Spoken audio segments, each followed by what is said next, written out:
हाँ। जितनी सरकार आई वो सब देखे हुई थी।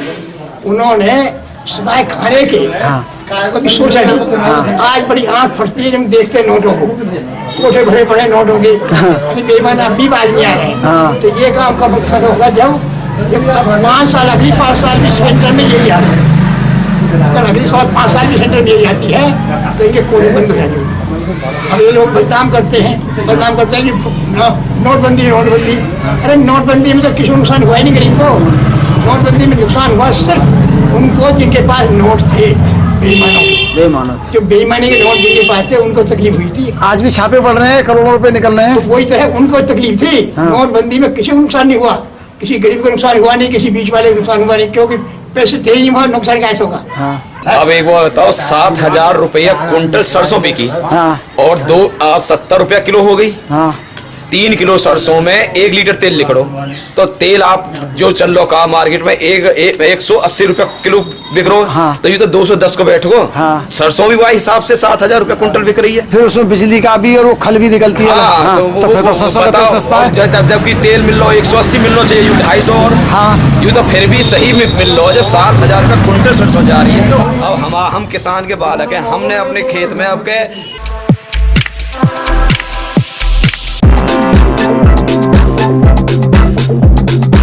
सरकार तो यही बढ़िया कैसे है बाबा? यहाँ तो विपक्ष चिल्ला रहा है गुंडाओं की, माफियाओं की। ऐसा है, बढ़िया क्यों है? ये बढ़िया है। इतनी सरकारें आई और देश भी यही रहा, आमदनी भी यही होती होगी, लेकिन विकास बंद नहीं हुआ। विकास बंद रहा, कभी किसी ने सोचा ही नहीं। पब्लिक के बारे में पब्लिक को चाहिए विकास जी, और विकास कभी किसी पार्टी में हुआ नहीं। क्या हुआ? 100 रुपए आने के बाद मुश्किल से 10 रुपए यहाँ आते थे। पब्लिक बीच में ले जाकर लोग। अब ऐसा हो रहा है, वही देश है, वही इतनी आमदनी होगी, लेकिन पूरा विकास कर रहा है। चारों तरफ हाईवे, चारों तरफ सड़कें, विकास, यहाँ का पानी, नल और बिजली और सबको सिलेंडर मिल गए लोगों को। गरीबों को बहुत सिलेंडर वाली बात करी, गरीबों को बहुत ही मामला हुआ, फैसला हुआ है। गरीबों के लिए बड़ा भरा हुआ है। सरसों का तेल 250 रुपए लीटर हो गया गरीबों को। वो तो एक बात है, सुनो क्या रही, वो तो क्या है, वो तो थोड़ी बहुत चलती है।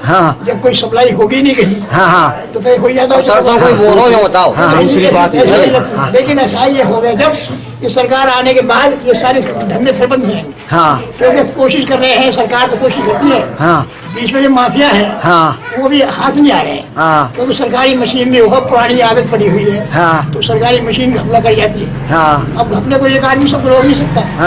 तो कभी कभी हम दाब आता है किसी में, तो उनके वो जेल पहुंचा देते हैं। वो पड़े जेल में, बहुत पड़े ऐसे। तो इस तरह से जो सरसों का तेल बढ़ रहा है, ये भी नंबर आएगा। नंबर आएगा जरूर आएगा। ये सरकार आने के बाद आएगा। सब बो गए। अब वही बात है किसान की। तो किसान का मामला ये होता है, जब फसल आती है जब देता है, उसमें और खाने पीने होता नहीं, सारी देता है। बाद में इसी को फिर खरीदनी पड़ती है महंगी।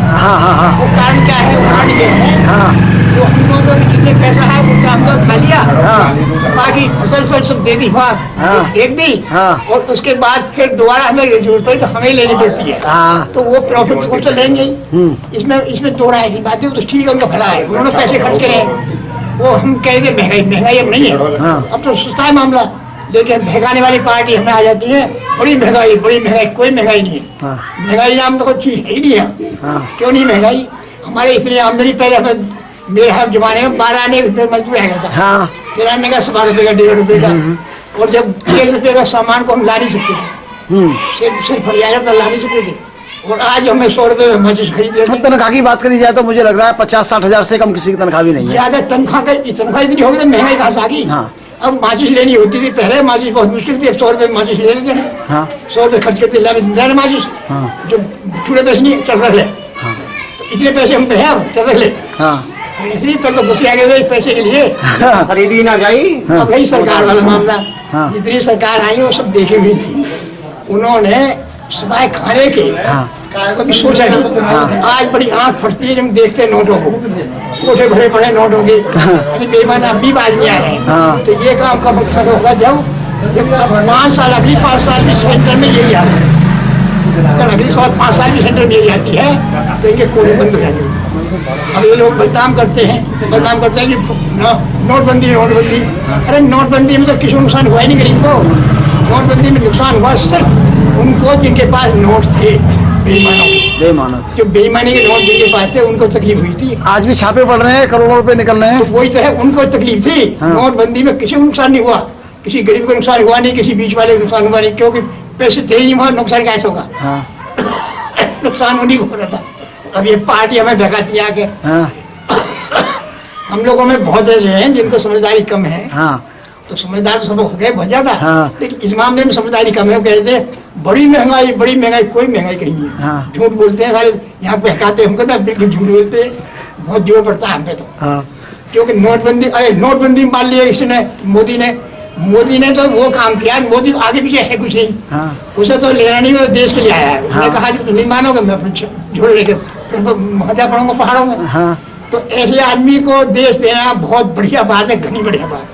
उधर योगी, वो भी बाबा जी है, उसे भी कुछ नहीं चाहिए, वो भी चाहिए कि देश बढ़िया नहीं चाहिए। क्योंकि मैं समझ रहा हूँ एक बात को, जिन लोगों ने शहादत वो बलिदान हो गए देश को आज़ाद करने के लिए, उन्हें क्या शहादत देते हैं? हमारा सबका फर्ज बनता है, वैसे तो हमारा सबका फर्ज बनता है देश बचाने के लिए, और देश बचाने के लिए पार्टी आई हुई है। खुल्लम खुल्ला दिख रहा, तो बात इसको दूर नहीं है। ये पार्टी सिर्फ देश बचा रही है, किसी को भला हो, उसकी जो फायदा हो, दूसरी बात नहीं। कब भला होगा भला जब देश बचा रहेगा। और देश नहीं बचेगा तो हम क्या करेंगे? महंगाई और सस्ताई करेंगे। क्योंकि कहते हैं सस्ता की महंगाई, कोई फायदा नहीं होगा इसका फायदा सिर्फ ये है अगर हमारा देश सब बचा हुआ है, देश में भलाई बची हुई है, देश को इन्होंने लोग रखा है इन पार्टियों ने, तो हमारा सबका भलाई है। कोई नहीं, ना कोई गरीब का नुकसान, ना किसी बीच वाले का नुकसान। हाँ नुकसान है, नुकसान है जिन लोगों को बहुत पैसे कमाने के झूठे धंधे करके पैसे कमा के रख लेते हैं और वो खुद मर जाते हैं, पैसे दीवार में दबे रहते हैं, पैसे दीवार में दबे रहते हैं। तो और क्या चाहिए हमको? चाहिए सरकार ये। धन्यवाद भैया, आप भी कुछ कह रहे थे महंगाई के विषय में, आप बताइए, अपना नाम बताइए, परिचय बताइए।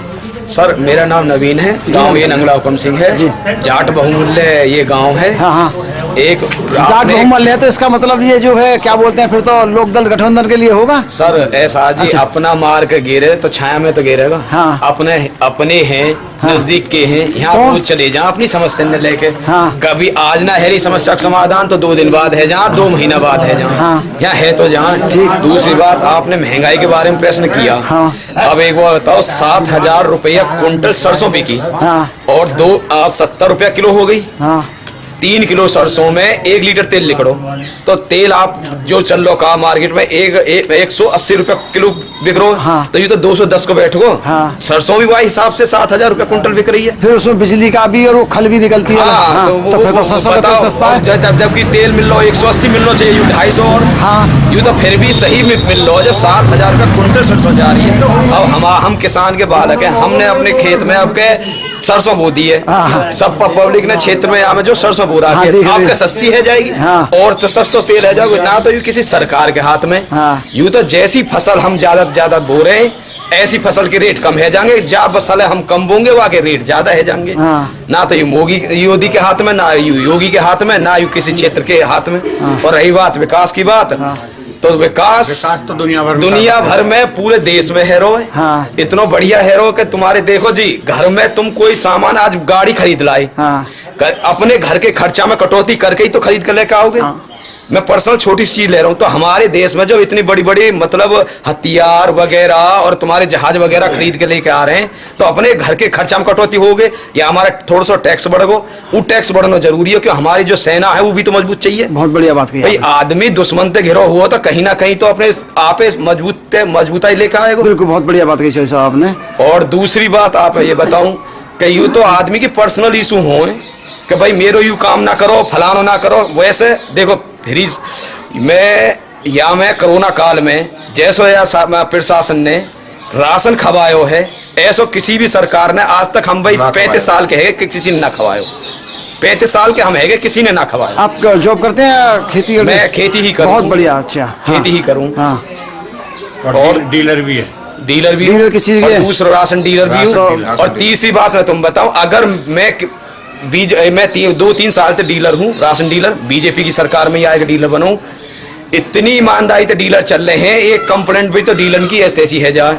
और दूसरी और मैं आप बताऊं सर के डीलर अगर या कि सपा की सरकार होती या कांग्रेस की सरकार होती या किसी और की सरकार होती तो डीलर में भी 4 पहिए गाड़ी ले ले तो तुम्हारे सामने मोटरसाइकिल भी टूटी हुई है। हाँ वो तो मैंने देखा। मैंने गांव में प्रवेश किया, आपसे ही पूछा। हाँ जी। घर भी जो है मेरा टूटा हुआ, गेट भी चढ़ रहा, गेट भी ना चढ़ रहा, टूट रहा गेट भी, जगह भी खाली पड़े नहीं, मैं अपनी गाड़ी में घूमता। मतलब यूं है सरकार ने ऊपर से नीचे तक ऐसी चाबी खींच दी, सब ईमानदारी की राह में आए। अच्छा। और ज्यादातर अपने पर्सनल इशू ने समाप्त करके हमें तो जो है राम मंदिर बना गो जो या